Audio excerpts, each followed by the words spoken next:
England 1816. The grand ballroom of Greyhaven Estate glittered under the light of 1,000 candles. Lady Catherine Pemberton adjusted her pearl hairpin, a gift from her father on her 22nd birthday, and took a deep breath before entering the crowded chamber. The past year had been her crucible, painful, transformative, necessary. When Edmund Ashford, the Duke of Silvermere, had disappeared from her life without explanation, she thought herself destroyed beyond repair. "Lady Catherine," Lady Rothwell beamed, taking her hands, "how delightful to see you looking so well. Your gown is absolutely exquisite." Catherine smiled with practiced ease. "Thank you for your kind invitation, Lady Rothwell. Your annual spring ball is always the highlight of the season." The pale blue silk of Catherine's gown rustled softly as she moved through the crowd. Several familiar faces nodded respectfully in her direction. The music swelled, a Mozart piece she recognized from happier days, as she accepted a glass of champagne from a passing footman. "Might I have the honor of this dance, Lady Catherine?" She turned to find Mr. James Howard, the second son of the Earl of Bainbridge, offering his hand. His kind eyes and genuine smile had been a steady comfort in recent months. "With pleasure, Mr. Howard," she replied, setting down her untouched champagne. As they joined the other couples for the quadrille, Catherine allowed herself a moment of quiet pride. She had survived. The woman who had once wept until dawn, who had barely eaten for weeks, who had refused to leave her chambers, that fragile creature was gone. In her place stood someone stronger, someone who had learned to protect herself. "You seem in good spirits this evening," James commented, as they moved through the steps of the dance. "I find I have much to be thankful for," Catherine replied. She had just completed a graceful turn when the music faltered momentarily, or perhaps it was only her perception of it. A curious hush fell over one section of the ballroom, followed by excited whispers. The Duke of Silvermere had arrived. Catherine's fingers tightened involuntarily around James's hand, but her expression remained serene. Edmund stood tall and imposing in the entryway, his dark evening attire impeccable, his chestnut hair slightly longer than fashion dictated, and on his arm, resplendent in crimson silk and diamonds, was the Duchess of Harrington, beautiful, worldly, and precisely everything Catherine was not. "Are you unwell?" James asked, noticing her momentary stillness. "Merely a passing chill," Catherine lied, forcing herself to continue the dance. She would not look at Edmund. She would not give him the satisfaction of seeing her falter. But fate had other plans. As the dance ended and James led her from the floor, Catherine found herself directly in Edmund's line of sight. Their eyes met across the crowded room, and everything around them seemed to blur. The music faded, the chatter dimmed. For one breathless moment, there was only the two of them. His face, that perfectly composed, aristocratic face, showed a flash of something unmistakable. Pain? Regret? Catherine couldn't be certain.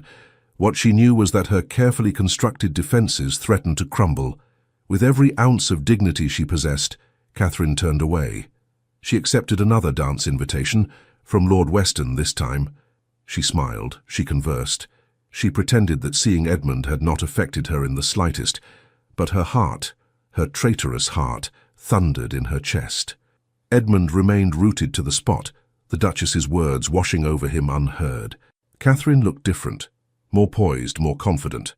She wore her golden brown hair swept up in a more sophisticated style, revealing the elegant curve of her neck. But it was the light in her eyes, a light that had once been solely for him, now directed at others, that struck him like a physical blow. "Your Grace," the Duchess of Harrington said sharply, recalling his attention. "I believe you were about to fetch me some refreshment?" "Of course," he said automatically, though his gaze lingered on Catherine's retreating figure. "Forgive me, Elizabeth." As he made his way toward the refreshment table, Edmund was accosted by Lord Rothwell. "Silvermere, capital to see you. Wasn't certain you'd grace us with your presence this season." Edmund managed a thin smile. "I've been occupied with estate matters." Yes. Heard you've been improving the tenant cottages at Silvermere Court.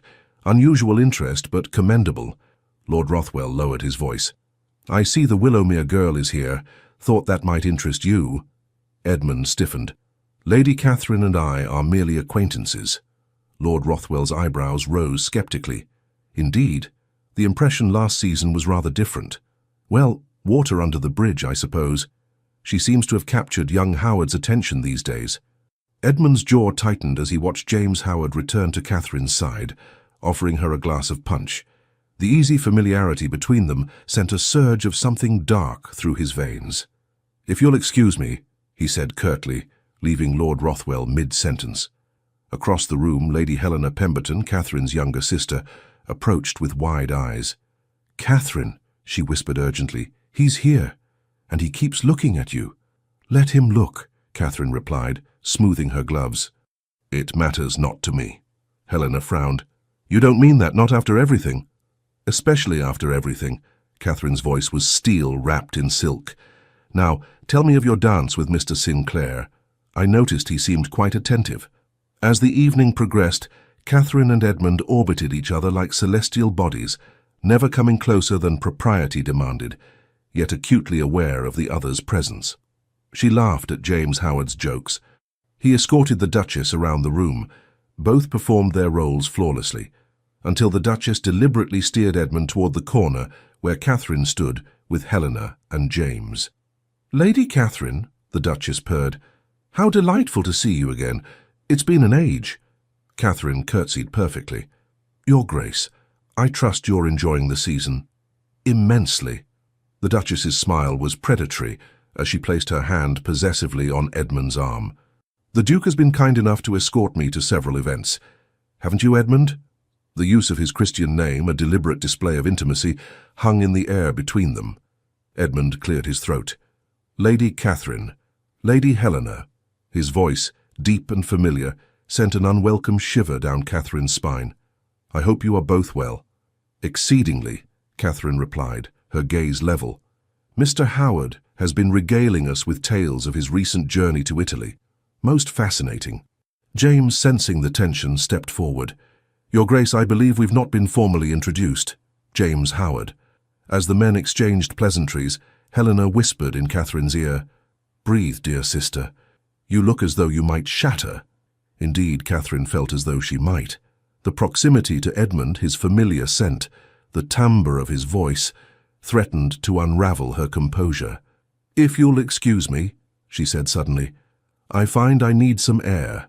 Before anyone could protest, Catherine moved swiftly through the crowd toward the terrace doors. The cool night air was a blessed relief as she stepped outside, her hands gripping the stone balustrade. "Fool," she whispered to herself. "Absolute fool." A year of healing, of rebuilding, of convincing herself she was indifferent. And one look from him had set her heart racing. One proximity had made her flee. She did not hear the terrace door open behind her. "Catherine." She closed her eyes briefly at the sound of Edmund's voice. Then, composing herself, she turned. "Your Grace," she said coolly, "I believe your companion will be wondering where you've gone." Edmund took a step closer. "I needed to speak with you." "After a year of silence?" Catherine laughed bitterly. "I think not." "Please," he said, and something in his tone, a vulnerability she had never heard before, made her pause. "One moment. That's all I ask." Catherine regarded him warily. In the moonlight, his features seemed more pronounced. The high cheekbones, the strong jaw, the intensity in his dark eyes. He looked tired, she realized. Strained. "What could you possibly have to say that would interest me?" she asked. Edmund ran a hand through his hair, a gesture so familiar it made her heart ache. I wanted to inquire after your well-being." "My well-being?" Catherine's composure slipped. "You abandoned me without a word after weeks of courtship. You made me believe." She stopped herself, unwilling to reveal how deeply he had hurt her. "My well-being is no longer your concern, Your Grace. I know I have no right to ask," he said quietly, "but I have thought of you often." "How flattering," she replied, her voice dripping with sarcasm. "I, however, have endeavored not to think of you at all." Edmund flinched as if struck. "You seem changed." "Yes," Catherine agreed. "I am." The silence between them stretched, filled with unspoken words and buried pain. "The Duchess appears a suitable match for you," Catherine said finally. "I wish you every happiness." "Elizabeth and I are not engaged," Edmund said quickly, "despite what society assumes. It hardly matters to me either way." Catherine gathered her skirts, preparing to return to the ballroom. "If you'll excuse me, I believe Mr. Howard will be wondering where I've gone." As she moved to pass him, Edmund gently caught her wrist. The touch, their first in a year, sent a jolt through them both. "Catherine, please." His voice was rough with emotion. "I made a terrible mistake."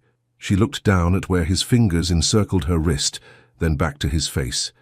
"Yes," she agreed softly. "You did."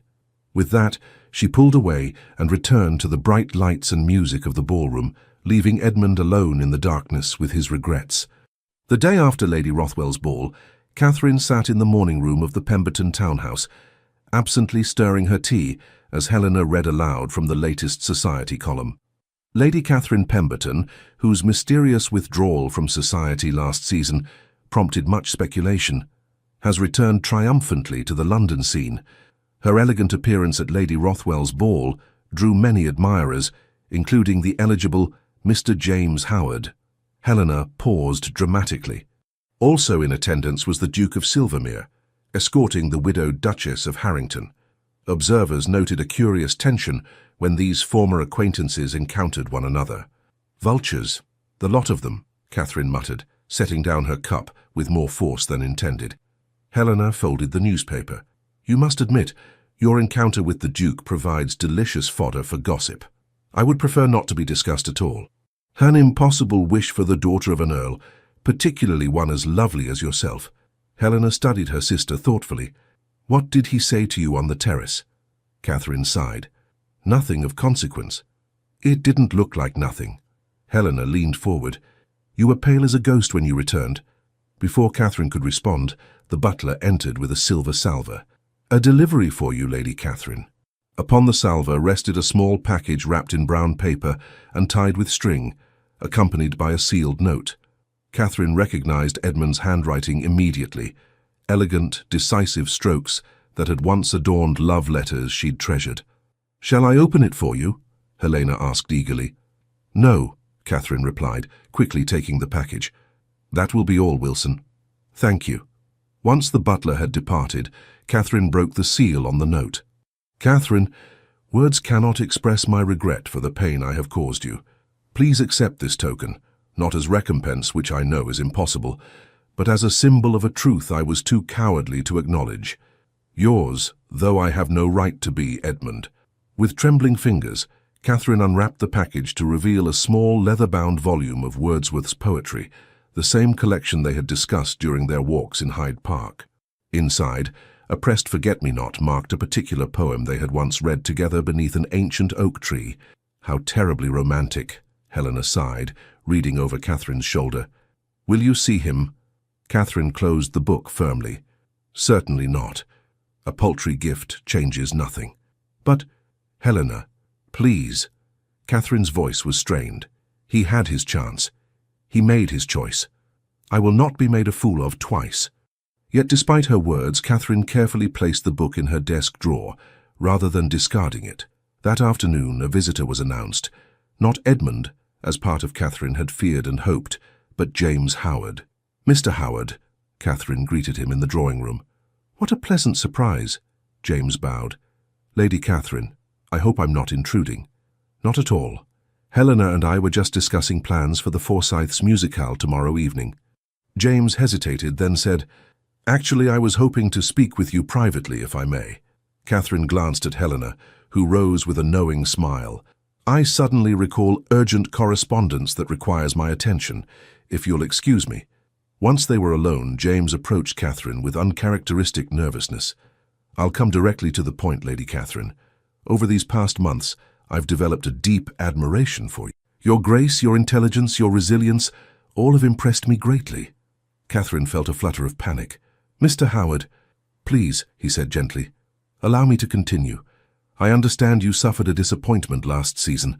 I have no wish to press unwelcome attentions upon you, but I would be honored if you would consider me as someone who might, in time, earn your affection." Catherine regarded him with genuine fondness. James Howard was everything Edmund was not: steady, transparent, uncomplicated. A sensible woman would accept his suit without hesitation. "You do me great honor, Mr. Howard," she said carefully, "and I value your friendship immensely. But I must be honest, my heart is not yet, that is, I cannot in good conscience encourage hopes I'm uncertain I can fulfill." Rather than disappointment, James's expression showed understanding. "I appreciate your candor. I ask only that you not dismiss the possibility entirely." "I would never wish to mislead you," Catherine said, touched by his maturity. "Then we shall continue as friends," James said, "and perhaps with time." He left the sentence unfinished, but his meaning was clear. As he took his leave, Catherine felt a complex mixture of emotions. James offered safety, respect, affection. Why then did the prospect of accepting him fill her with such melancholy? Later that evening, the Earl of Willowmere summoned Catherine to his study, a rare occurrence that immediately put her on alert. "Father," she said, entering the book-lined room where he sat behind an imposing mahogany desk, "you wish to see me?" The Earl, a distinguished man in his early 60s, gestured for her to sit. "I've had a visitor today," he said without preamble. "The Duke of Silvermere." Catherine stiffened. "Indeed?" "He requested a private audience, most unusual given the circumstances." "And what did His Grace want?" Catherine asked, struggling to keep her voice even. The Earl studied his daughter carefully. "He asked for my permission to court you properly, said there had been a misunderstanding last season that he wished to rectify." "A misunderstanding?" Catherine repeated incredulously. "Is that what he calls it?" "I reminded him that he had forfeited any claim to your attention when he disappeared without explanation." The Earl's tone was severe. "I also informed him that Mr. Howard has shown serious interest in you." Catherine's cheeks flushed. "James spoke to you." "He did. A respectable young man with excellent prospects." The Earl leaned forward. "Catherine, I have never interfered in your choice of husband. Your happiness is paramount to me. But I would be remiss as a father if I did not caution you against trusting Silvermere again." "You need not worry," Catherine assured him. "I have no intention of allowing the Duke to dupe me a second time." The Earl nodded, seemingly satisfied. "I told him as much. However, he was most insistent. Said he would not rest until he had explained himself to you fully." The Earl sighed. "I confess, I have never seen a man, particularly one of his station, so determined. He mentioned something about circumstances beyond his control, though he refused to elaborate to me." Catherine's heart betrayed her with a traitorous leap. "What did you tell him?" "That the decision was yours to make." The Earl's expression softened. "You are no longer a child, Catherine. I trust your judgment, even if I fear for your heart." The following evening at the Forsyths' musicale, Catherine was acutely aware of being the subject of curious glances and whispered conversations. News of both James's interest and Edmund's visit to her father had evidently spread throughout society. She was seated between Helena and their cousin, Lady Sophia Russell, when a hush fell over the gathering. Edmund had entered the music room, alone this time, his tall figure commanding attention without effort. "Goodness," Sophia whispered, "the Duke without his Duchess. How unexpected." "She is not his Duchess," Catherine whispered back, then immediately regretted revealing her knowledge. Sophia's eyes widened with interest. "Indeed, one might be forgiven for assuming otherwise, given their constant companionship." "I neither know nor care about the Duke's arrangements," Catherine said firmly. But she could not help noticing that Edmund stood apart from the other guests, his posture tense, his gaze occasionally seeking hers across the room. When their eyes inevitably met, he inclined his head slightly in acknowledgement. Catherine merely turned her attention back to the young lady at the pianoforte. After the performance, as guests mingled during refreshments, Catherine found herself cornered by the Duchess of Harrington. "Lady Catherine," the Duchess said, her voice honeyed but her eyes sharp. "I've been hoping for a moment alone with you." Catherine curtsied. "Your Grace, I did not see you arrive. I came separately from the Duke tonight." The Duchess smiled thinly. "He seems rather distracted of late." "Since Lady Rothwell's ball, in fact." Catherine maintained her composure. "I cannot imagine why that would concern me." "Can you not?" The Duchess stepped closer. "Let me be direct, my dear. Edmund and I have an understanding. He may be experiencing some nostalgia regarding your previous acquaintance, but I assure you it is nothing more. If you have an understanding with the Duke, then it is to him you should speak," Catherine replied evenly. "Excuse me." As she attempted to move past, the Duchess caught her arm. "He will be mine," she hissed, her composure slipping momentarily. "Do not delude yourself into thinking otherwise." Before Catherine could respond, a deep voice interrupted. "Is everything all right, ladies?" Edmund stood beside them, his expression guarded, but his eyes fixed on where the Duchess's fingers dug into Catherine's arm. The Duchess immediately released her grip, her demeanour transforming. "Edmund, darling, Lady Catherine and I were just becoming better acquainted." "Were you indeed?" His tone suggested he believed otherwise. "Lady Catherine, I believe your sister is looking for you." Grateful for the excuse, Catherine nodded stiffly. "Your Grace, Duchess." She departed swiftly, her heart pounding. She had nearly reached Helena when Edmund appeared at her side. "A moment, please," he said quietly. "In the library. It's important." Catherine hesitated, then glanced toward the Duchess, who was watching them with barely concealed fury. "Very well. 2 minutes." The Forsyths' library was blessedly empty. Edmund closed the door partially, enough for propriety, but affording them some privacy. "Are you all right?" he asked immediately. "Elizabeth can be forceful when she feels challenged." "I am perfectly capable of handling the Duchess," Catherine replied, "though I fail to understand why she considers me a challenge, given your apparent understanding." Edmund's jaw tightened. "There is no understanding. Elizabeth has chosen to interpret certain courtesies as more meaningful than they are." "Your personal arrangements are none of my concern," Catherine said dismissively. "Why have you brought me here?" Edmund ran a hand through his hair in that familiar gesture that still made her heart constrict. "I visited your father yesterday." "Yes," he informed me. "Most presumptuous of you." "Catherine," Edmund's voice was strained, "I know I have no right to ask for a second chance, but I must explain what happened last year." "Must you?" Catherine folded her arms protectively across her chest. "I believe your actions made your feelings perfectly clear." "No," he said with sudden vehemence. "They did not." He took a deep breath. "When I left, it was not because I didn't care for you. It was because I cared too much." Catherine laughed incredulously. "What a novel excuse. You abandoned me because you cared too deeply. How convenient." "It's the truth," he insisted. "I received news, devastating news, that made me believe I had no right to pursue you." "What news could possibly justify such cruelty?" Catherine demanded. Edmund hesitated, then said, "I can't tell you. Not yet. But I swear to you, Catherine, I left to protect you, not to hurt you." "Protect me from what? Your affection?" She shook her head in disbelief. "You are either lying now or you were lying then. Either way, I see no reason to trust you." "I understand your skepticism," Edmund said quietly, "but I am asking, begging, for the chance to prove myself to you again." "While the Duchess awaits you in the music room?" Catherine raised an eyebrow. "I think not. Elizabeth means nothing to me," Edmund said firmly. "That charade is over." Before Catherine could respond, the library door opened fully, revealing James Howard. "Ah, there you are, Lady Catherine," he said, his gaze moving between her and Edmund. "Your sister was concerned about your absence." Catherine seized the opportunity. "Mr. Howard, how thoughtful. I was just returning to the gathering." As she moved toward James, Edmund spoke once more. "Catherine, please. One chance to explain fully." She paused, then turned back to him. "I have a prior engagement tomorrow, but I will be walking in Hyde Park the day after at 11. If you wish to speak further, you may find me there."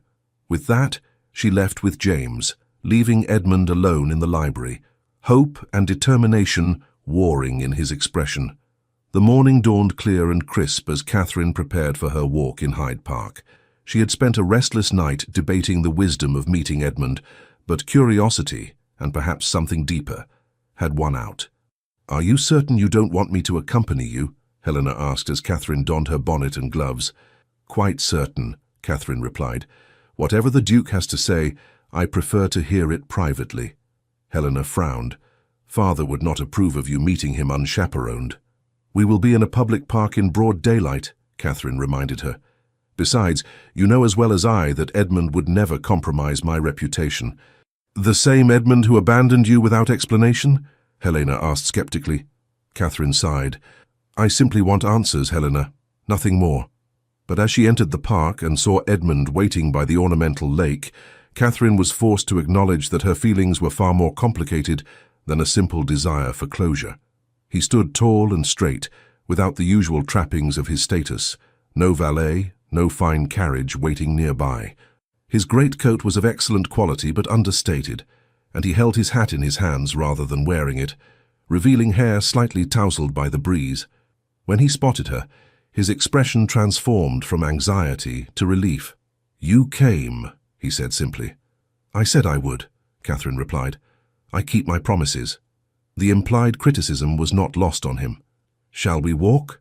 They strolled in silence for several minutes, following the gravel path around the lake. Finally, Edmund spoke. "Do you remember when we first met? At Lady Winchester's dinner party?" Catherine nodded stiffly. "You were seated beside me and spoke hardly a word all evening. I thought you insufferably proud." A small smile touched his lips. "I was terrified. You were so beautiful, so self-possessed. I couldn't think of a single intelligent thing to say."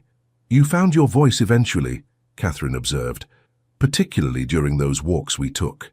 "The happiest hours of my life," Edmund said quietly. Catherine stopped walking. "Why did you leave, Edmund? The truth this time." He gazed out over the water, gathering his thoughts.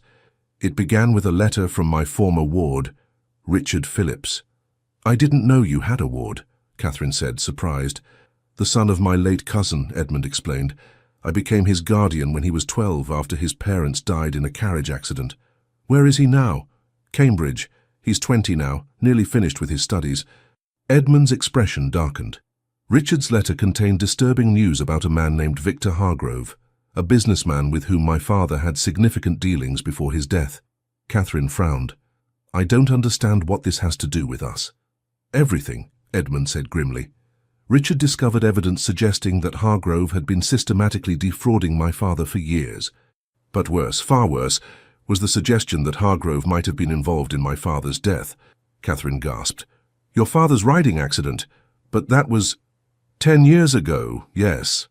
Edmund's voice was tight with controlled emotion. "The official finding was misadventure. His horse spooked and threw him.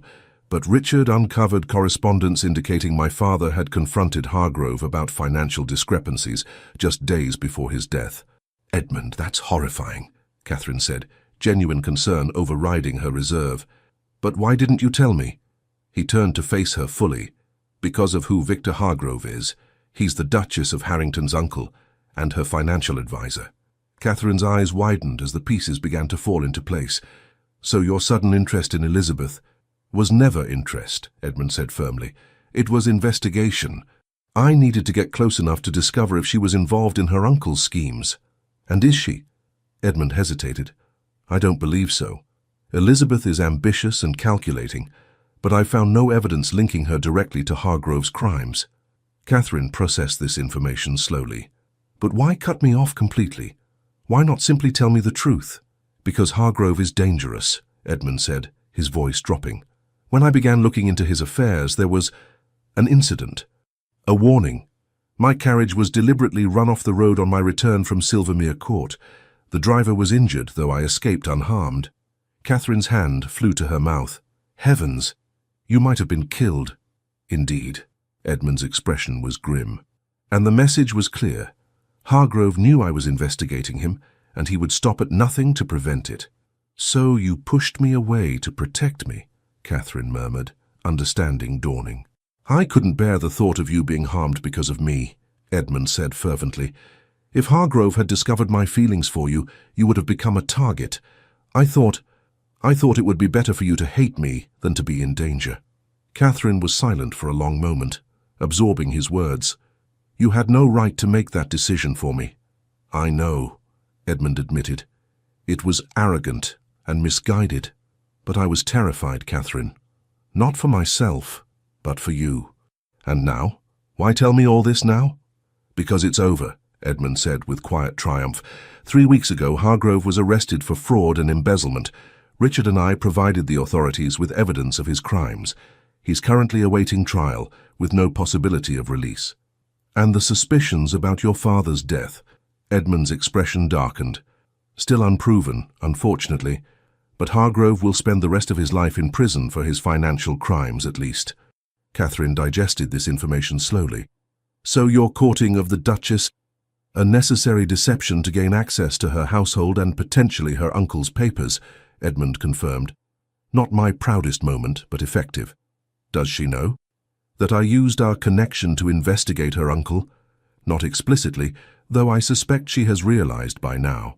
Edmund's mouth twisted wryly. Elizabeth is many things, but not a fool. They resumed walking, their pace slower, more thoughtful. I understand your reasoning, Catherine said finally, but I cannot forget the pain of your abandonment. For a year I believed I meant nothing to you. You meant everything, Edmund said with sudden passion. You still do. Every day away from you was torture, but I would endure it again if it meant keeping you safe. Catherine stopped once more, turning to face him fully. I admire your protection of Richard and your pursuit of justice for your father. But Edmund, don't you see? Your fundamental mistake was not trusting me with the truth. You made decisions about my life, about us, without giving me any choice in the matter.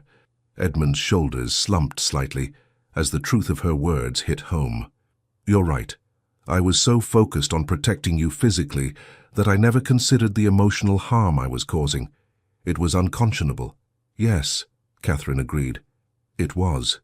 Can you ever forgive me? He asked, his voice rough with emotion. Catherine gazed up at him, seeing the anguish in his eyes, the genuine remorse in his expression. Forgiveness may be possible, she said carefully. Trust is harder to rebuild. A ray of hope appeared in Edmund's eyes. Then you'll allow me to try? I make no promises, Catherine warned, and if you ever deceive me again for any reason, even with the noblest intentions, we will be finished. Permanently. I understand, Edmund said solemnly. Complete honesty, always. As they continued their walk, a comfortable silence fell between them, not the easy intimacy they had once shared, but no longer the tense hostility of recent days either. When they parted at the park gates, Edmund asked, Will you be attending Lady Sinclair's dinner tomorrow evening? Yes, Catherine replied. Helena is particularly looking forward to it.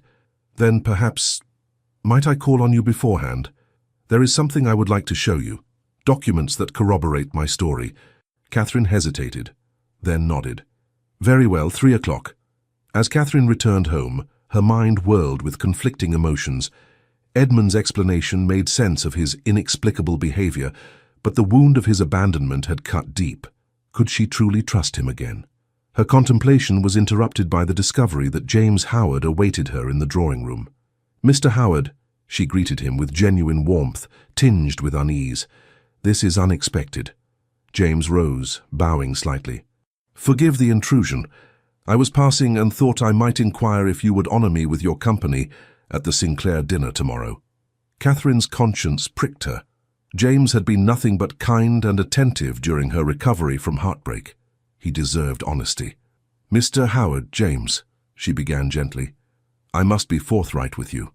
The Duke of Silvermere has explained certain circumstances that complicate matters. James's expression fell slightly, though he maintained his composure. I see. May I ask if these explanations have altered your feelings toward him? I'm not entirely certain, Catherine admitted. The situation is complex. James nodded slowly. I appreciate your candor, Lady Catherine. Know that my regard for you remains unchanged. Should you decide that the Duke's explanations are insufficient, I hope you will remember that not all men are so inconstant in their affections. His quiet dignity moved Catherine deeply. You are a good man, James Howard. Any woman would be fortunate to receive your attentions. After James departed, Catherine found her father in his study, intent upon some estate correspondence. Papa, she said, using the childhood address that had largely given way to the more formal father as she matured. Might I speak with you? The Earl set aside his papers, giving her his full attention. Of course, my dear. You seem troubled. Catherine took a deep breath and recounted Edmund's explanation, watching her father's expression shift from skepticism to concern to grudging understanding. When she finished, the Earl was silent for a long moment. It is a remarkable tale, he said finally, and yet I find I'm inclined to believe it. Silvermere has always been a man of honor, his recent behavior notwithstanding. He claims to have evidence, Catherine added. He's bringing it tomorrow when he calls. The Earl raised an eyebrow. You have agreed to receive him, then? To see his proof, Catherine clarified. Nothing more. Her father studied her carefully. And if his proof is convincing? What then, Catherine? I don't know, she admitted. My heart is confused. And Mr. Howard? He called earlier. Catherine sighed. He is everything kind and good, but he is not the man you love, the Earl finished gently. Catherine looked up, startled by her father's perception. I didn't say that. You didn't need to. The Earl smiled sadly. The following afternoon, Edmund arrived at the Pemberton townhouse precisely at 3 o'clock, carrying a leather portfolio. Catherine received him in the drawing room, with Helena present as propriety demanded. Your Grace, Catherine greeted him formally. Lady Catherine, Lady Helena. Edmund bowed, then gestured to the portfolio. I've brought the documents I mentioned. Helena, sensing the gravity of the moment, stood. I believe I hear Mrs. Collins calling me, if you'll excuse me. Once Helena had departed, though Catherine suspected she lingered just outside the door, Edmund opened the portfolio and spread several papers on the table between them. These are copies of correspondence between my father and Hargrove, he explained, indicating yellowing letters. Note the dates. This final letter was written 3 days before my father's death. Catherine examined the letter carefully. The late Duke's handwriting was firm and decisive, much like Edmund's, but the content was disturbing. Clear accusations of financial impropriety and a demand for a meeting. This certainly suggests a motive, she acknowledged, but is it enough to prove murder? Unfortunately not, Edmund admitted, but these, he produced newer documents, are bank records showing how Hargrove systematically embezzled funds from my family's investments over a period of years. And this, he unfolded a newspaper clipping, is the announcement of his arrest 3 weeks ago. Catherine read the clipping, which detailed charges of fraud against prominent businessman Victor Hargrove, without mentioning any connection to the Duke of Silvermere. You kept your name out of the papers, she observed. For as long as possible, Edmund agreed, though I imagine the connection will emerge during the trial. And the Duchess, how has she responded to her uncle's arrest? Edmund's expression hardened slightly. With surprising composure, she claims ignorance of his financial dealings, though she must have benefited from them. Her late husband's fortune was largely managed by Hargrove. Do you believe her? I believe she is practiced at protecting herself, Edmund said carefully. Whether through genuine ignorance or willful blindness, I cannot say for certain. Catherine considered this. She seemed quite possessive of you at the musicale. A shadow crossed Edmund's face. I allowed her to believe our connection was deeper than it was, a necessary deception to gain access to Hargrove. It was not honourable, but I felt justified in my pursuit of justice. And now, Catherine asked, she clearly believes your arrangement continues. I have made my position clear to her since Hargrove's arrest, Edmund said firmly. Any pretense of courtship is over. Catherine returned the documents to the portfolio, her mind working rapidly. Everything Edmund had shown her aligned with his explanation. Yet one question remained. Why did you not contact me once Hargrove was safely in custody?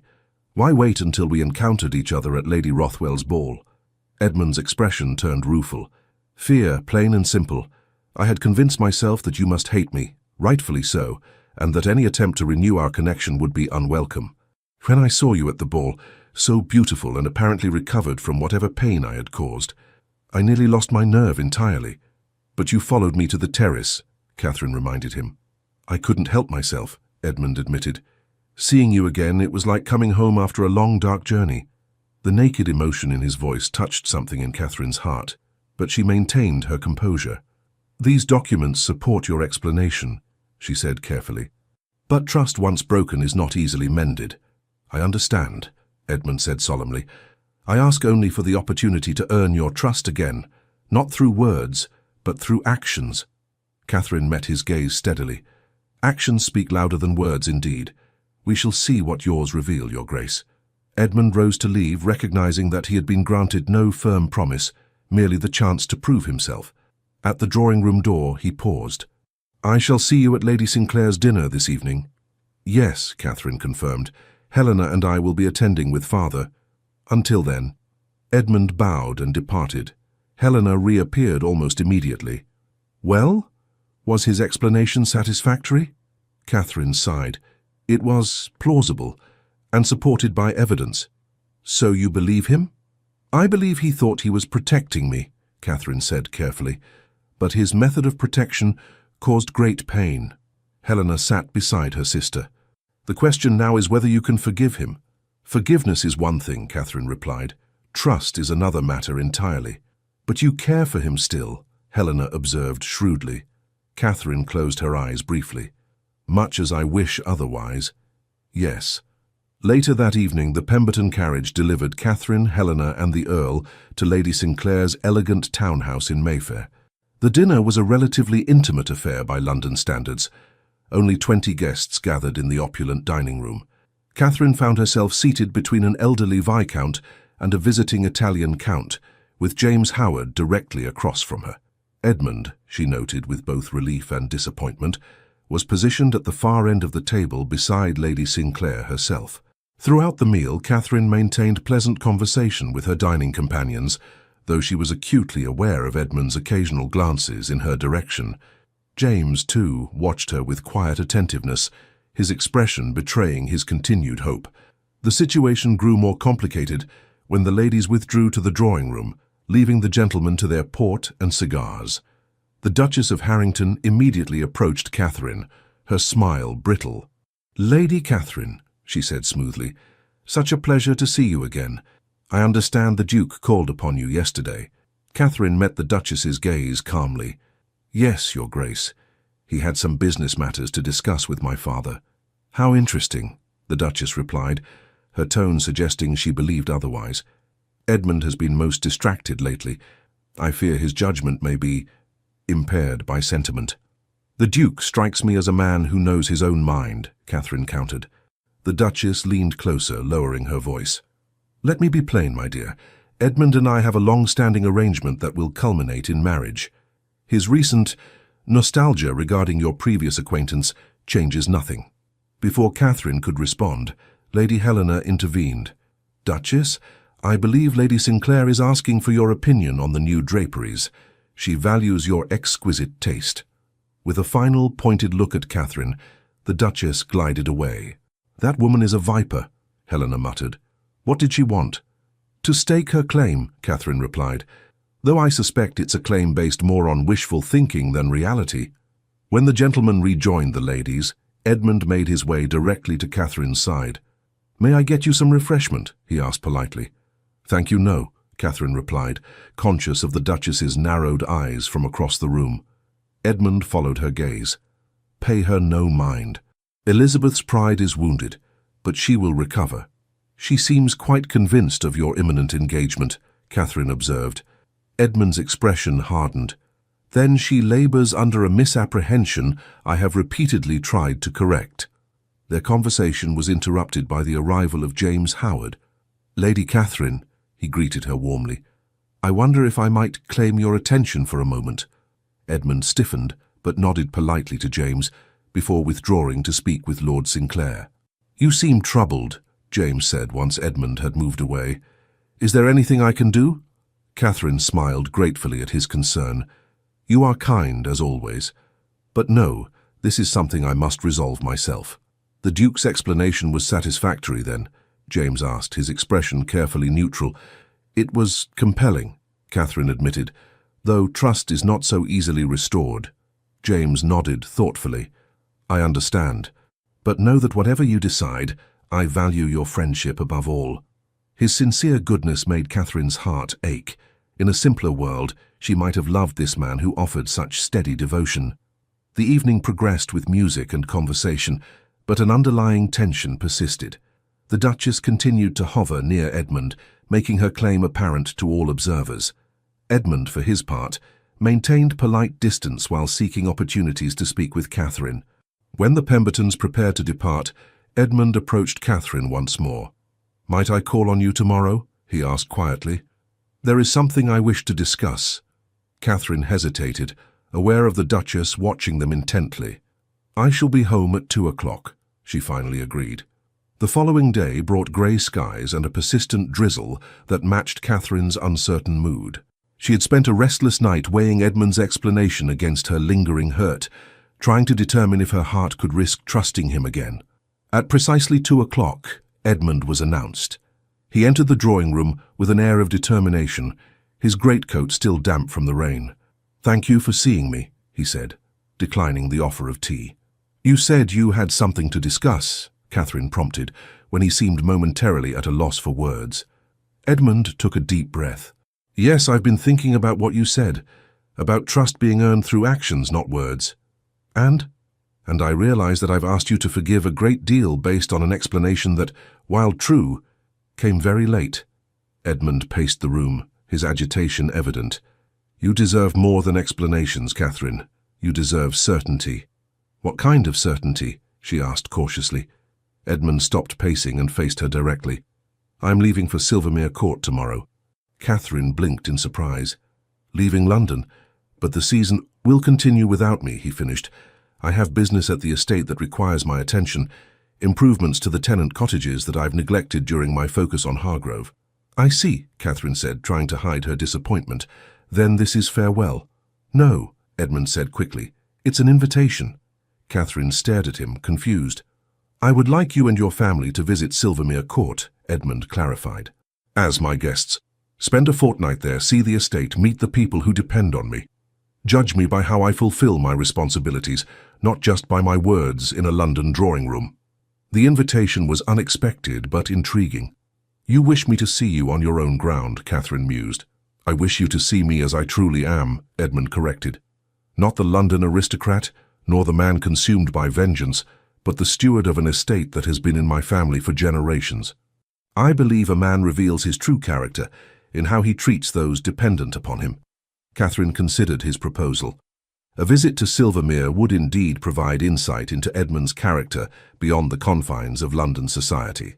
Moreover, it would remove them both from the Duchess's immediate sphere of influence.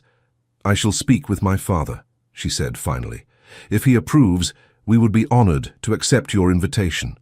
Relief flooded Edmund's features. "Thank you. I shall send formal invitations this evening, along with details of the journey." As he prepared to leave, Catherine asked one final question. "And the Duchess? What will she make of your sudden departure?" Edmund's expression was resolute. "Elizabeth's expectations are not my concern. My focus now is on proving myself worthy of your trust, Catherine. Everything else is secondary." After consulting with her father, who approved of the visit with certain stipulations regarding propriety, Catherine found herself facing a new dilemma: how to inform James Howard of their impending departure. The opportunity came the following morning when James called at the Pemberton townhouse. "You're leaving London?" he asked, his disappointment evident when Catherine explained their plans. "Only for a fortnight," she assured him. "Father believes the country air will benefit Helena, who has been somewhat pale lately." James was too perceptive to be fooled. "And the Duke's estate happens to be your chosen destination." Catherine met his gaze honestly. "Yes, I need to understand certain matters more clearly." "You're giving him another chance," James said, not as a question, but as a statement of fact. "I'm seeking answers," Catherine clarified. "Whether those answers lead to reconciliation or final closure remains to be seen." James nodded slowly. "I respect your honesty, Lady Catherine. Few would be so forthright." "You deserve nothing less," she replied sincerely. "Your friendship has meant a great deal to me." "And I shall remain your friend whatever you decide," James promised, though the shadow in his eyes belied the cost of that promise to him. As James took his leave, Catherine was struck by the contrast between the two men who sought her affection, one who had hurt her deeply, but whose explanation, if true, suggested a love so profound he would sacrifice his own happiness for her safety; the other who offered steady, uncomplicated devotion that had never wavered. Why then did her heart still lean toward Edmund, despite the pain he had caused? 3 days later, the Pembertons' travelling carriage departed London, bound for Silvermere Court in Derbyshire. Catherine watched the city recede, aware that she was journeying toward a decision that would shape her future. Silvermere Court rose majestically against the backdrop of rolling Derbyshire hills, its pale stone glowing warmly in the late afternoon sun. As the Pembertons' carriage approached the imposing estate, Catherine felt a flutter of nervous anticipation. This was Edmund's ancestral home, the heart of his responsibilities, and the true measure of the man he had become. "Gracious," Helena breathed, leaning forward to get a better view. "It's magnificent." The Earl nodded appreciatively. One of the finest estates in the county, by all accounts. Edmund himself met them in the grand entrance hall, dressed not in the formal attire of London, but in the practical clothing of a country gentleman. His face lit up at the sight of Catherine, though he maintained a proper distance as he welcomed them. "Lord Willowmere, Lady Catherine, Lady Helena, welcome to Silvermere Court. I trust your journey was comfortable." "Quite satisfactory, thank you," the Earl replied. "A fine property you have here, Silvermere." "Thank you, sir. It's been in my family for 15 generations." Edmund's pride was evident not in arrogance, but in his clear sense of responsibility. "I hope you'll allow me to show you some of its features during your stay." The housekeeper, Mrs. Hodges, a dignified woman in her 50s, stepped forward to escort them to their rooms. "Everything has been prepared according to His Grace's instructions. If you require anything at all, please don't hesitate to ask." As Catherine followed Mrs. Hodges up the grand staircase, she caught Edmund's eye. The intensity of his gaze, hopeful, anxious, determined, reminded her of why she had accepted this invitation. She was here to discover the truth of his character, beyond words and explanations. Her chambers were spacious and elegant, with large windows overlooking the formal gardens, and beyond them the shimmering surface of the lake that gave the estate its name. Fresh flowers adorned every surface, and a fire crackled cheerfully in the grate. "His Grace selected these rooms himself, my lady," Mrs. Hodges informed her as a maid unpacked Catherine's trunks. "They have the finest view in the house, excepting the Duke's own chambers." "It's lovely," Catherine acknowledged. "Has the Duke been in residence long?" "Just 3 weeks, my lady, since his return from London. But he's accomplished more in that time than in the previous year." Mrs. Hodges' expression softened with evident approval. "Up at dawn every day, meeting with the steward, visiting the farms, overseeing the improvements to the cottages, a true master of the estate, just like his father before him." Catherine found this insight intriguing. "You knew the late Duke well?" "I've served at Silvermere Court for 30 years, my lady," Mrs. Hodges replied with quiet pride. "The late Duke was a good man, fair and thoughtful. His Grace takes after him in that regard, though perhaps with a bit more fire in his nature." After refreshing herself from the journey, Catherine joined her father and sister for dinner in the formal dining room. Edmund, as host, led the conversation with easy charm, answering the Earl's questions about estate management and discussing with Helena the history of the art collection that graced the walls. "Tomorrow, if the weather permits," Edmund said as they enjoyed dessert, "I thought we might tour the home farm and see the cottage improvements, unless you would prefer to rest after your journey?" "Not at all," the Earl responded. "I'm most interested in your agricultural methods. I understand you've implemented some innovations at Silvermere." "Modest improvements only," Edmund said modestly. "My steward, Mr. Thornton, deserves most of the credit." Catherine observed Edmund carefully throughout the evening. Here, in his ancestral home, he seemed more relaxed yet also more focused, a man comfortable with his responsibilities and genuinely invested in the welfare of his estate and its dependents. The following morning dawned clear and mild. After breakfast, Edmund provided horses for the Earl and Catherine, while Helena chose to remain at the house with Mrs. Hodges, who had offered to show her the famous Silvermere tapestries. As they rode across the estate, Edmund pointed out the boundaries, the tenant farms, and the village that depended on Silvermere for its prosperity. "We're particularly proud of the new school," he told them, indicating a sturdy stone building near the village green. "Built last year and expanded this spring to accommodate more children." "You fund education for the tenants' children?" Catherine asked, impressed. "Of course," Edmund replied, as if it were the most natural thing in the world. "An educated workforce benefits everyone, and every child deserves the opportunity to develop their mind." The Earl nodded approvingly. "A progressive view, Your Grace." "Not all landowners share it." They continued to the row of stone cottages where workmen were busy installing new windows and repairing roofs. "These improvements were long overdue," Edmund admitted as they dismounted to inspect the work more closely. "I regret that my distractions in London delayed them." An older man approached, doffing his cap respectfully. "Your Grace, my lord, my lady, the new slates for the Jenkins cottage arrived this morning." "Excellent, Thornton," Edmund replied, then turned to the Pembertons. "Allow me to introduce Mr. Thornton, my steward, and right hand in all matters concerning Silvermere. After discussing the ongoing work with Mr. Thornton, they remounted and continued their tour. Catherine noted how the tenants they encountered greeted Edmund with genuine respect and obvious affection, not the fearful deference often shown to landlords, but the warm regard given to a fair and considerate master. "You seem well loved by your people," she observed as they paused by a stream where new irrigation works were underway. Edmund looked surprised at her comment. "I wouldn't presume to say loved. I simply try to fulfill my obligations to those who depend on Silvermere for their livelihood. My father taught me that true nobility lies not in titles or wealth, but in how one uses position to benefit others." "A wise philosophy," the Earl commented, "and one not universally embraced among our peers."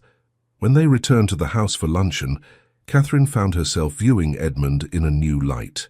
The dedication he showed to his estate and its people revealed a depth of character that aligned with the man she had begun to love a year ago, before his inexplicable disappearance. Over the next several days, Catherine saw more evidence of Edmund's true nature. He spent long hours with his steward, personally oversaw the care of an elderly tenant who had fallen ill, and patiently explained the estate's accounts to the Earl when the older man expressed interest. On the 5th day of their visit, Catherine was reading in the library when Edmund found her alone. "I hope I'm not disturbing you," he said, hesitating at the door. "Not at all," she replied, setting aside her book. "I was just admiring your collection. It's quite impressive." "My mother's influence," Edmund explained, moving closer.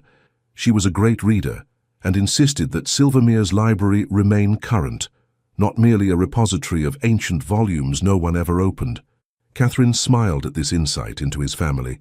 "She sounds like a remarkable woman." "She was," Edmund agreed, his expression softening with memory. "I think she would have liked you very much, Catherine."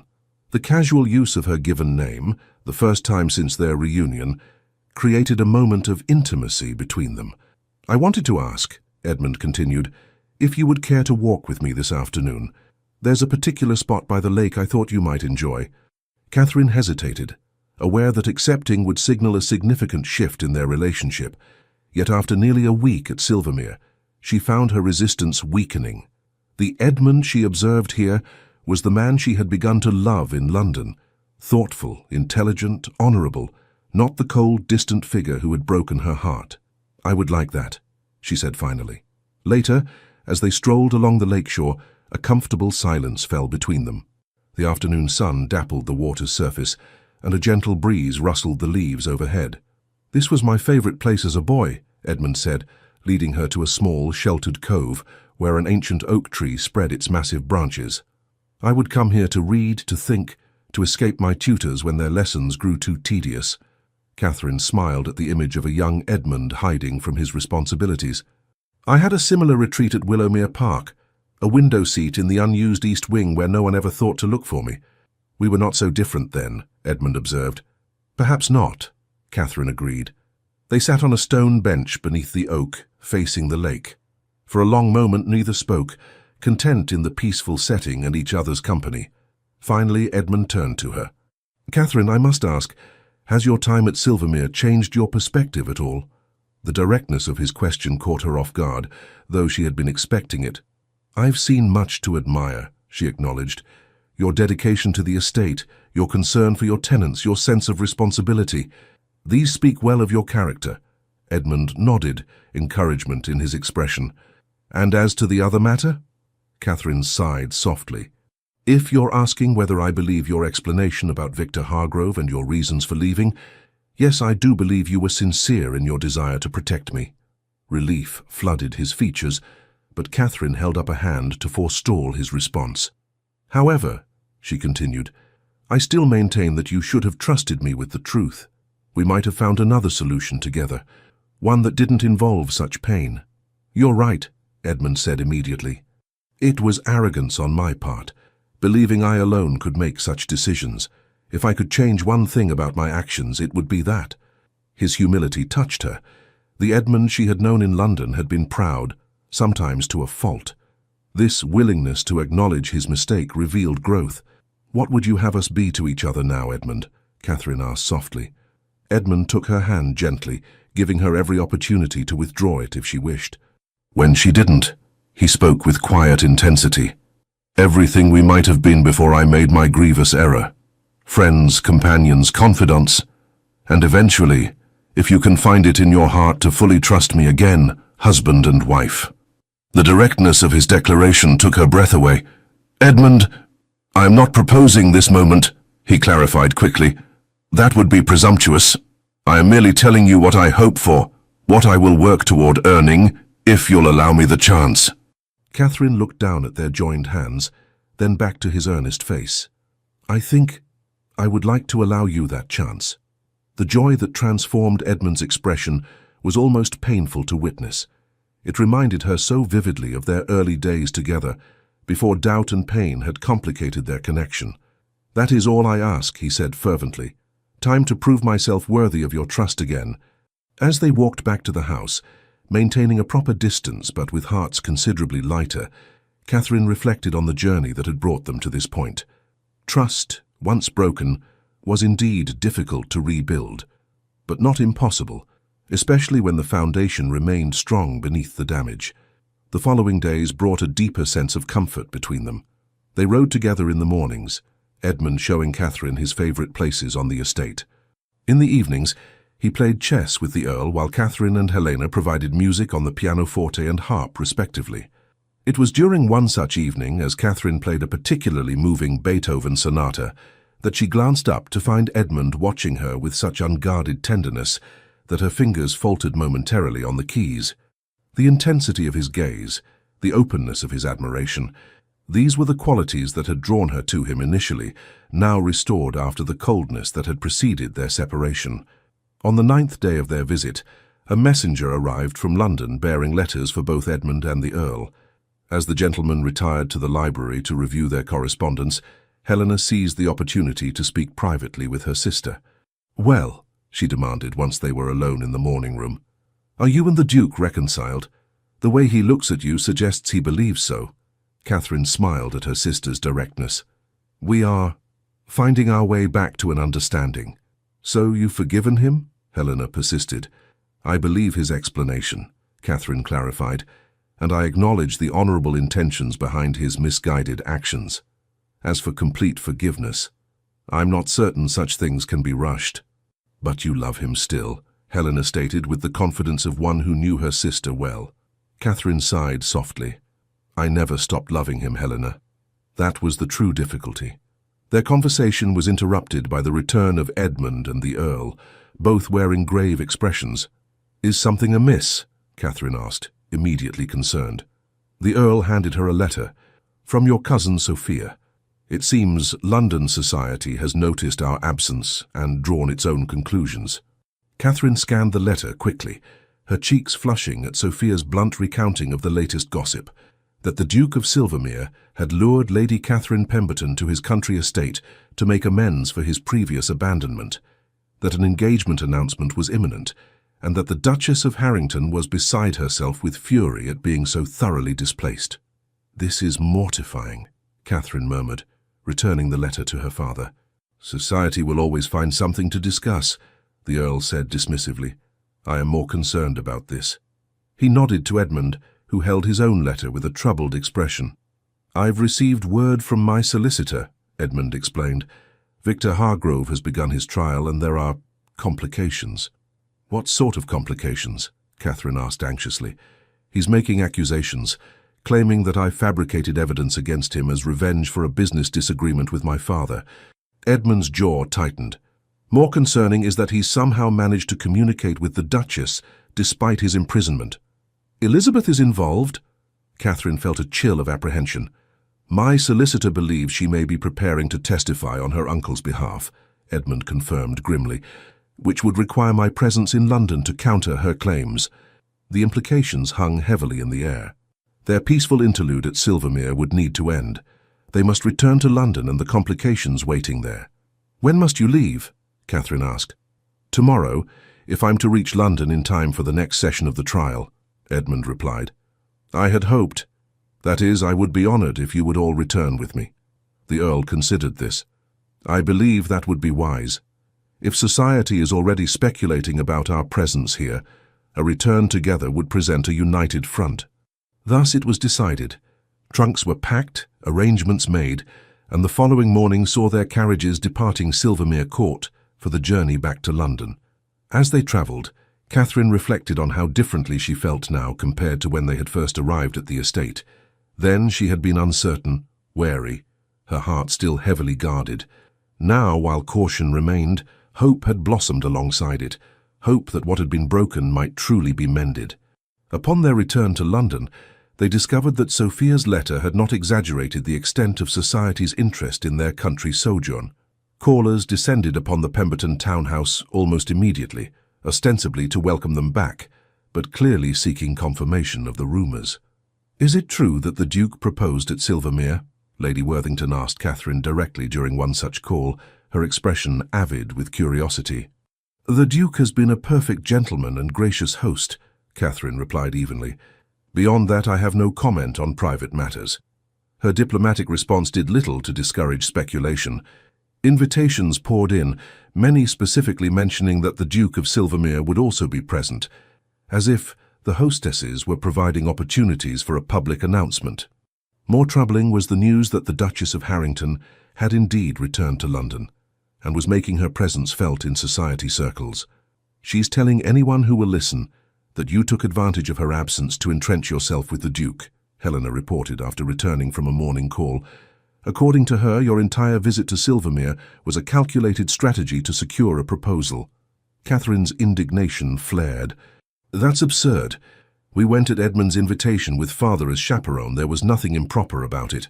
Society rarely concerns itself with truth when gossip is more entertaining," Helena noted wryly. Meanwhile, Edmund was occupied with the Hargrove trial, spending long hours with his solicitors and in court. He called at the Pemberton townhouse when he could, keeping them informed of developments. "Elizabeth testified today," he reported grimly during one such visit. "She portrayed her uncle as a misunderstood businessman who fell victim to my obsessive vendetta over imagined slights to my father's memory." "And was she believed?" the Earl asked. "By some, perhaps," Edmund replied. "She can be quite compelling when she wishes. But my solicitor presented bank records that speak for themselves. The financial fraud, at least, is irrefutable." Catherine, who had been listening quietly, asked, "And what of the suspicions regarding your father's death? Will those be addressed?" A shadow crossed Edmund's face. "The evidence there is circumstantial at best.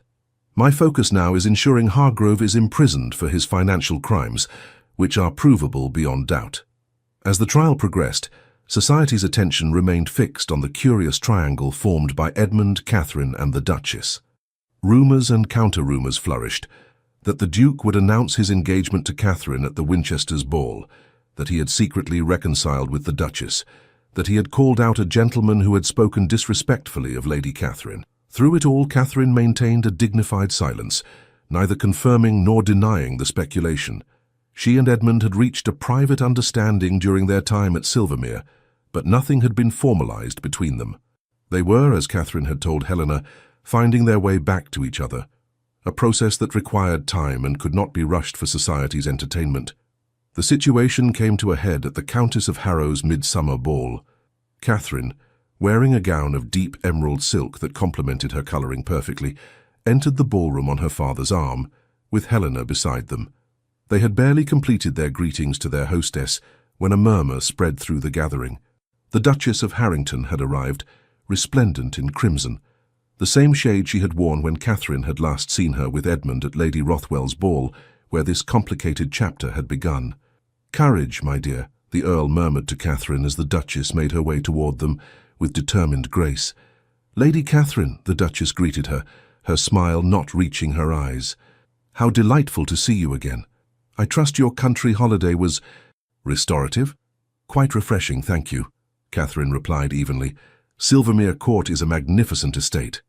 "Yes, I recall it well from my previous visits," the Duchess said, the implication clear in her tone. "Edmund was most attentive in showing me its particular charms." Catherine refused to rise to the bait. "His Grace is justifiably proud of his ancestral home." "Indeed." The Duchess's smile sharpened. "Speaking of His Grace, I believe he will be arriving shortly. We have much to discuss regarding recent events." Before Catherine could respond, a footman announced new arrivals and Edmund entered the ballroom. His gaze immediately sought Catherine, a smile forming as he spotted her. The Duchess, noting the direction of his attention, stiffened slightly. "If you'll excuse me," Catherine said politely, "I promised Lady Winchester I would speak with her this evening." As she moved away, she felt the Duchess's gaze boring into her back. The woman clearly considered Catherine a rival and was prepared to fight for what she believed was rightfully hers. Catherine had just reached Lady Winchester when Edmund appeared at her side. "Lady Catherine," he greeted her formally, though his eyes conveyed a warmer message. "You look beautiful tonight." "Thank you, Your Grace," she replied, acutely aware of the curious gazes directed their way. "How went the proceedings today?" Edmund's expression grew more serious. "The evidence was compelling. I believe the jury will deliver a verdict soon, perhaps as early as tomorrow. That must be a relief after such a long pursuit of justice." "It will be," Edmund agreed, "though not the complete justice I had hoped for regarding my father." Their conversation was interrupted by the arrival of James Howard, who had been conspicuously absent from society gatherings since the Pembertons' return from Derbyshire. "Lady Catherine," he greeted her with genuine warmth, "you are a vision this evening." "Mr. Howard," Catherine replied, pleased to see him despite the complexity his presence added to the situation. "It's been too long." James bowed to Edmund. "Your Grace, I understand congratulations may soon be in order regarding the Hargrove trial." "We remain hopeful," Edmund acknowledged, studying James with a mixture of respect and wariness. An awkward silence fell, broken by the orchestra beginning a waltz. "Lady Catherine," Edmund said, offering his hand, "would you honor me with this dance?" Aware of the many eyes upon them, including those of the Duchess and James Howard, Catherine placed her gloved hand in Edmund's. "I would be delighted, Your Grace." As they took their positions on the dance floor, Catherine noted the subtle shift in the atmosphere. Society had been waiting for a public indication of their relationship status since their return from Silvermere, and this dance would certainly be interpreted as significant. Edmund guided her skillfully through the waltz, his hand warm and secure at her waist. Despite the crowded ballroom, Catherine felt as though they were somehow alone, cocooned in the music and the rhythm of their steps. "You've been avoiding me these past few days," Edmund said quietly, his voice pitched for her ears alone. "Not avoiding," Catherine corrected, "merely giving you space to focus on the trial. It seemed more important than other matters." Edmund's gaze was intense. "Nothing is more important to me than setting things right between us, Catherine." Her heart quickened at his words, but she maintained her composure. "And the Duchess? She seems quite determined to stake her claim." "Elizabeth has no claim," Edmund said firmly. "I've made that abundantly clear to her, though she chooses not to accept it." "She told me of her visits to Silvermere," Catherine said carefully. "She implied a certain intimacy between you." Edmund's expression darkened. "She visited once with her uncle before I began investigating Hargrove. Any implied intimacy exists solely in her imagination." As the dance ended, Edmund retained her hand a moment longer than strictly necessary. "Catherine, there is something I must ask you." But his words were cut short by the arrival of the Duchess herself, who approached with the air of one reclaiming her territory. "Edmund, darling," she purred, placing a possessive hand on his arm. "You promised me this next dance, remember?" Edmund's jaw tightened almost imperceptibly. "I made no such promise, Elizabeth." The Duchess's smile remained fixed, though her eyes hardened. "Perhaps I misunderstood. Nevertheless, Lady Harrow was just saying how delightful it would be to see us dance together, for old time's sake." Catherine, recognizing the awkward position Edmund was in, stepped back slightly. "I should return to my father in any case. Thank you for the dance, Your Grace." Edmund looked as though he might protest, but propriety demanded otherwise. With a slight bow to Catherine, he reluctantly allowed the Duchess to lead him back to the dance floor. Catherine watched them for a moment.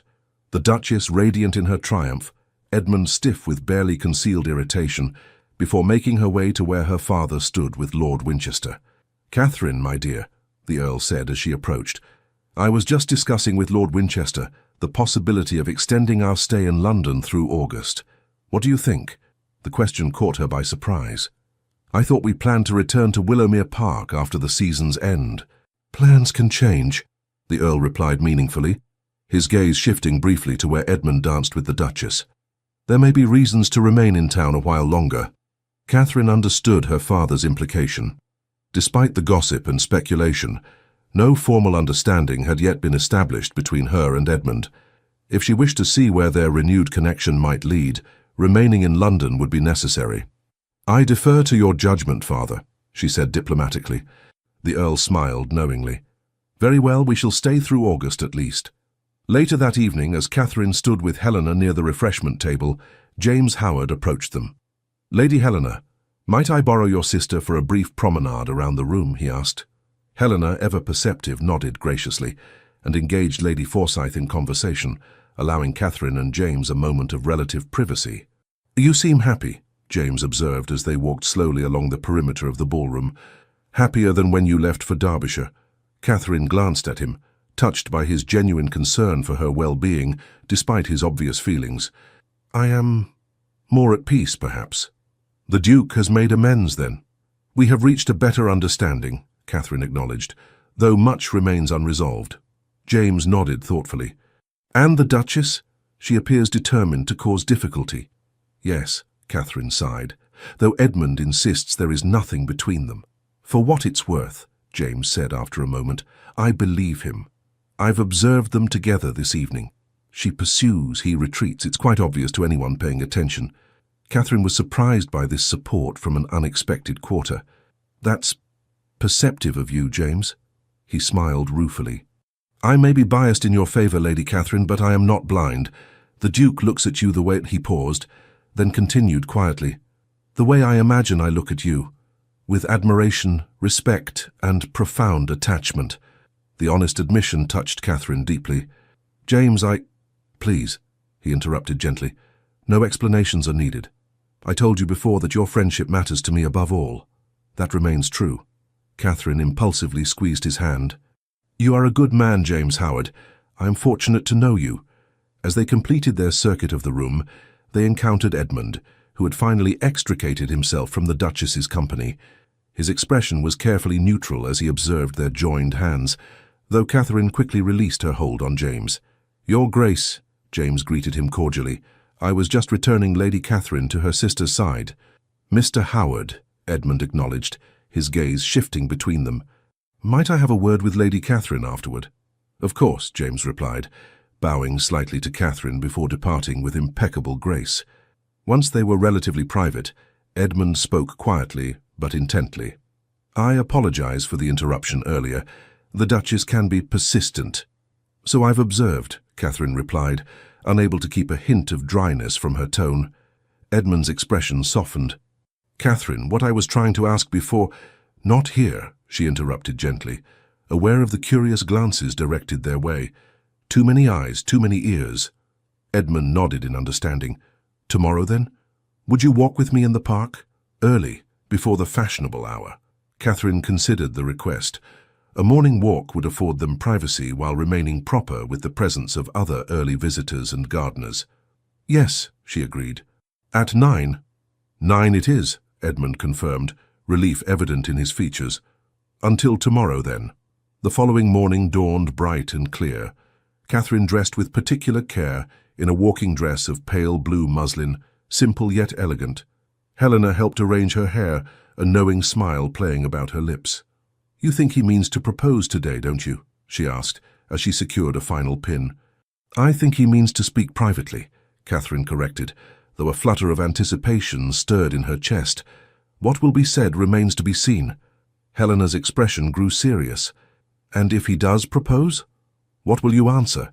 Catherine met her sister's gaze in the mirror. "I don't know, Helena. My heart says one thing, my caution another." "For what it's worth," Helena said thoughtfully, "I believe he truly loves you. The way he looks at you, it's as if the sun rises and sets with you alone." Touched by her sister's romantic observation, Catherine smiled. "When did my practical little sister become such a poet?" "Perhaps I've been reading too many novels," Helena laughed, adjusting a curl at Catherine's temple. "There, you look perfect." Edmund was waiting when Catherine arrived at the park, his tall figure instantly recognizable even at a distance. As she approached, she noted that he seemed unusually tense, his posture rigid and his expression preoccupied. "Good morning," she greeted him. "Is something wrong? You seem troubled." "Catherine," He took her hands, propriety momentarily forgotten in his agitation. "I've just come from my solicitor. The jury has reached a verdict in Hargrove's case." "So quickly?" Catherine was surprised. "What was the outcome?" "Guilty on all charges of fraud and embezzlement," Edmund replied, satisfaction evident in his tone. "He's to be imprisoned for 15 years. "That's wonderful news," Catherine said warmly. "You must be relieved." "I am," Edmund agreed, "but there's more. During final testimony yesterday, new evidence emerged, evidence I wasn't aware of until this morning." "Regarding your father's death?" Catherine guessed, noting the mixture of emotions playing across Edmund's features. "Yes." Edmund guided her to a secluded bench beneath a spreading elm tree. One of Hargrove's former clerks came forward. He testified that Hargrove had paid a groom to tamper with my father's saddle before his fatal ride. Catherine gasped. So it truly was murder, not an accident. Not precisely murder in the legal sense. The clerk couldn't prove Hargrove intended death rather than injury, but certainly criminal interference that resulted in death. Edmund's voice was tight with controlled emotion. "The groom in question died years ago, so his testimony is lost, but the clerk's evidence was enough to add a charge of criminal negligence causing death to Hargrove's sentence." "Oh, Edmund," Catherine squeezed his hands. "I'm so sorry about your father, but grateful that justice has finally been served." Edmund nodded, his expression clearing slightly. "It feels like the conclusion of a chapter that's been unfinished for too long. My father can rest easier now, and I—" He paused, meeting her gaze directly. "I can look to the future instead of the past." The significance of his words hung in the air between them. Catherine felt her heart quicken as Edmund shifted to face her more directly. "Catherine, when I began investigating Hargrove, I allowed that pursuit to overshadow everything else in my life, including what was most precious to me." His voice deepened with emotion. "I convinced myself I was protecting you by pushing you away, but in truth, I was protecting myself from the terror of loving someone so completely that losing them would destroy me." "Edmund," Catherine began, but he gently placed a finger to her lips. "Please, let me finish. I need to say this properly." He took a deep breath. "These past weeks, seeing you again, explaining myself, spending time together at Silvermere, have shown me what truly matters. Justice for my father was important, yes, but not at the cost of happiness, of connection, of love." He released her hands only to reach into his coat and withdraw a small velvet box. Catherine's breath caught as he opened it to reveal a ring of exceptional beauty, a central sapphire surrounded by diamonds set in platinum. "This was my grandmother's," Edmund explained softly. "It has been passed down through generations of Silvermere duchesses. I can think of no one more worthy to wear it than you." With perfect grace, he slid from the bench to one knee before her, heedless of the dew-dampened grass. "Catherine Elizabeth Pemberton, I have loved you from the moment I first saw you, though I was too tongue-tied to speak. I have loved you through our separation, though I foolishly believed distance would diminish the feeling. I will love you for all the days of my life if you will do me the profound honor of becoming my wife." Tears shimmered in Catherine's eyes as she looked down at Edmund, this proud, complicated man who had hurt her deeply and then worked tirelessly to make amends. In his face, she saw not only love and hope, but also vulnerability and the fear of rejection. "Before I answer," she said gently, "I need to know one thing. If faced with similar circumstances again, a threat, a danger, a difficult choice, would you make decisions that affect us both alone, or would you trust me to stand beside you?" Edmund's gaze never wavered. "I would trust you with everything, my fears, my doubts, my vulnerabilities.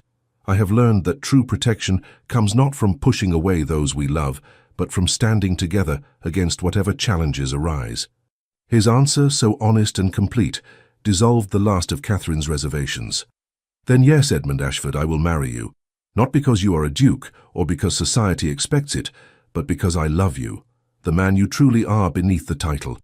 Joy transformed Edmund's features as he slipped the ring onto her finger, then rose to sit beside her once more. With tender reverence, he cupped her face in his hands and kissed her, a kiss that spoke of promises kept and a future shared. When they finally parted, Catherine smiled through happy tears. "We should return. Father will be waiting for your formal request." Edmund nodded, helping her to her feet. "And after that?" I thought perhaps we might announce our engagement at Lady Winchester's dinner tomorrow evening." "That seems fitting," Catherine agreed, "though I imagine the Duchess will not take the news well."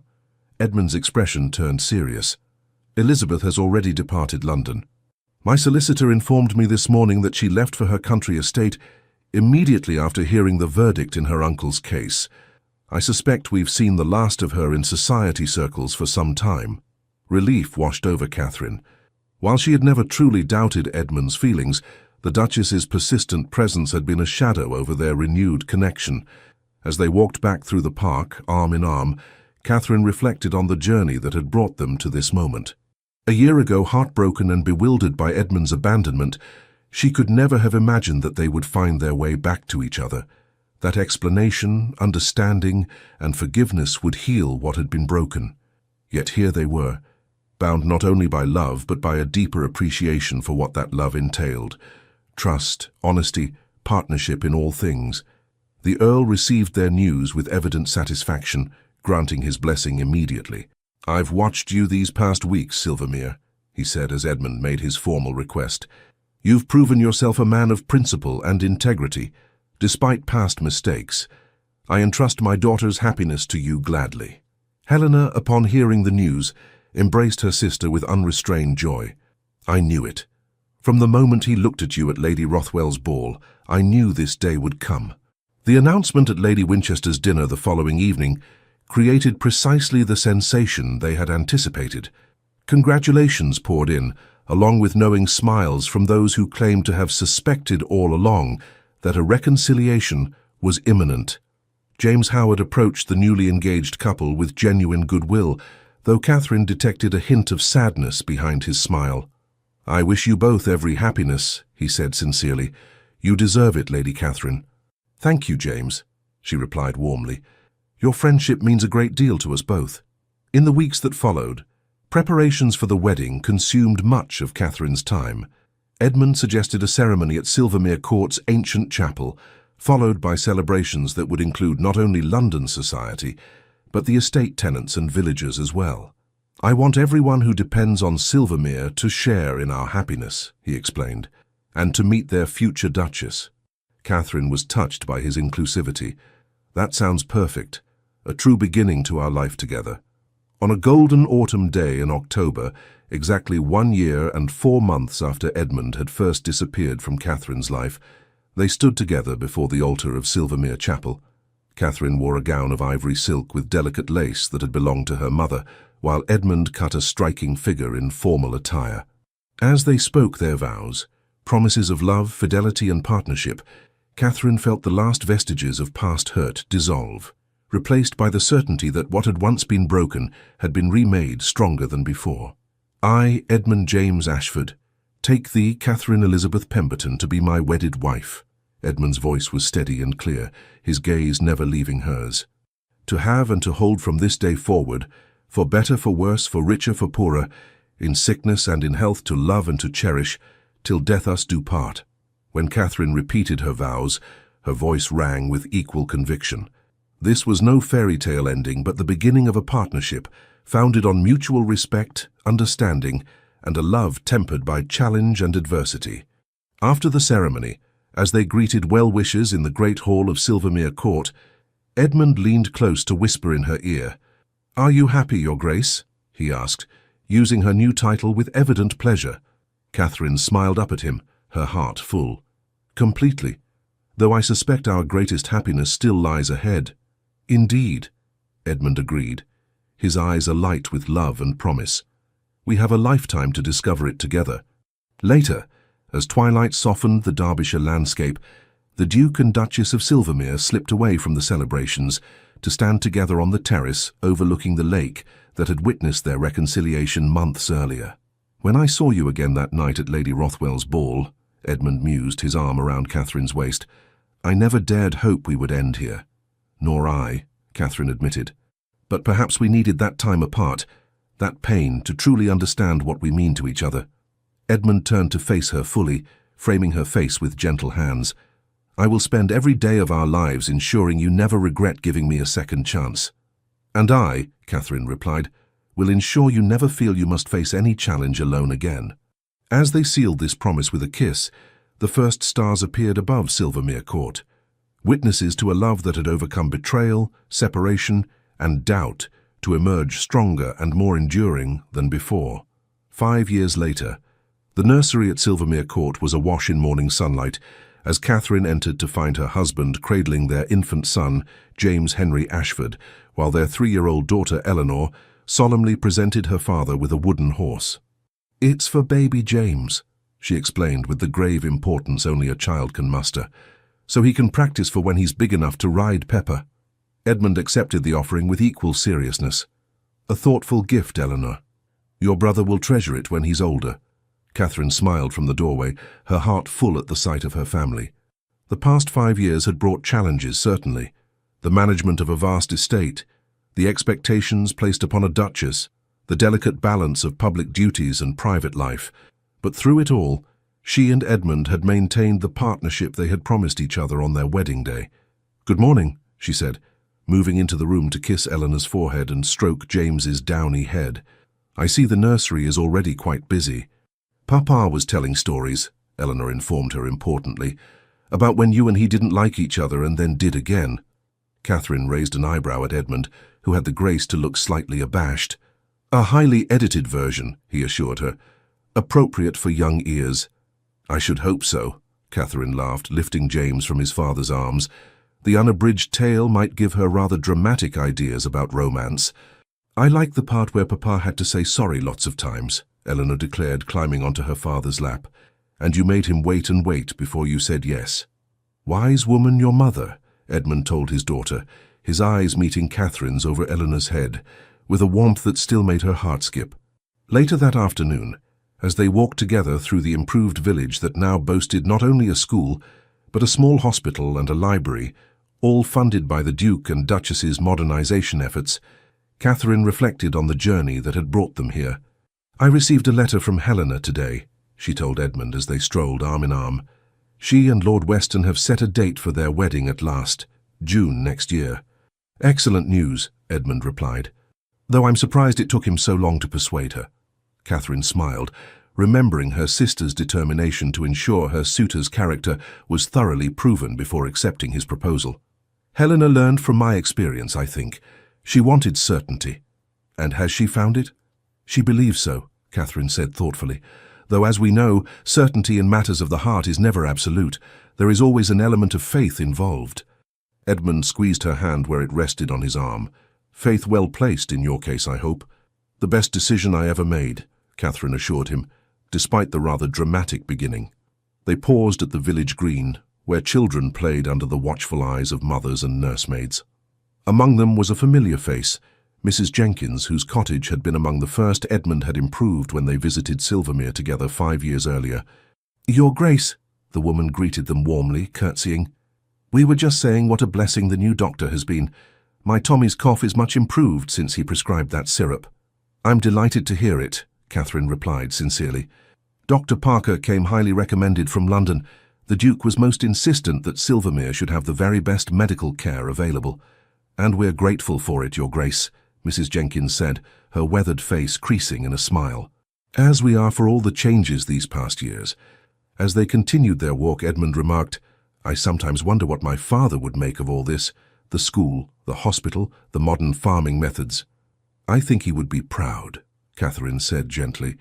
"You've honored his memory not just by bringing his betrayer to justice, but by building something meaningful with the legacy he left you." Edmund nodded, his expression thoughtful. "And none of it would have been possible without you. Your vision for what Silvermere could become has transformed not just the estate but me as well." Catherine smiled up at him. "We transformed each other, I think. That's what partnership means." As they crested the hill overlooking the lake and the grand house beyond it, Edmund stopped, turning to face her fully. "Do you ever think about that day at Lady Rothwell's ball?" he asked, "when our eyes met across the room and everything else seemed to fade away?" "Often," Catherine admitted. "It was a turning point, though I didn't recognize it then. I knew in that moment that I had made the greatest mistake of my life in leaving you," Edmund said quietly, "and that I would do whatever was necessary to earn a second chance." Catherine reached up to touch his cheek, her heart full of the love that had deepened and matured through years of shared joys, challenges, and growth. Some would say we were fortunate, she mused. That few who are parted as we were find their way back to each other. Not fortune, Edmund corrected her gently. Choice. Every day we choose each other anew. That's the true meaning of till death us do part. Not a single vow made once, but a promise renewed with each sunrise. As the afternoon light gilded Silvermere Court in the distance, the Duke and Duchess stood together on the hillside, their shared past behind them, their future stretching out before them, a future built on honesty, trust, and a love that had been tested by fire and emerged stronger for the trial. I choose you today, Catherine said softly, echoing the private renewal they had made a tradition on each anniversary. And all the days to come. And I choose you, Edmund replied, drawing her close, today and always. Together they turned toward home where their children awaited, secure in the knowledge that whatever challenges the future might hold, they would face them as they had faced all others, side by side, hand in hand, hearts aligned in perfect understanding. The end. Dear listeners, we hope you've enjoyed another unforgettable story. If by the end of this journey your heart feels lighter, your soul more at peace, and your spirit gently uplifted, then we've done our job well. Every tale we share is lovingly crafted to offer you not just romance, but also a moment of rest, reflection, and hope. We always aim to contribute something positive through our stories, and we're so grateful to have you with us. Thank you for being here. Until our next story, with all our gratitude. Legends of the Fall Team. Thank you, dearest listeners, for staying with us until the very end. We hope this story brought you a sense of peace, romance, and emotional renewal. From the depths of our hearts, thank you for your support.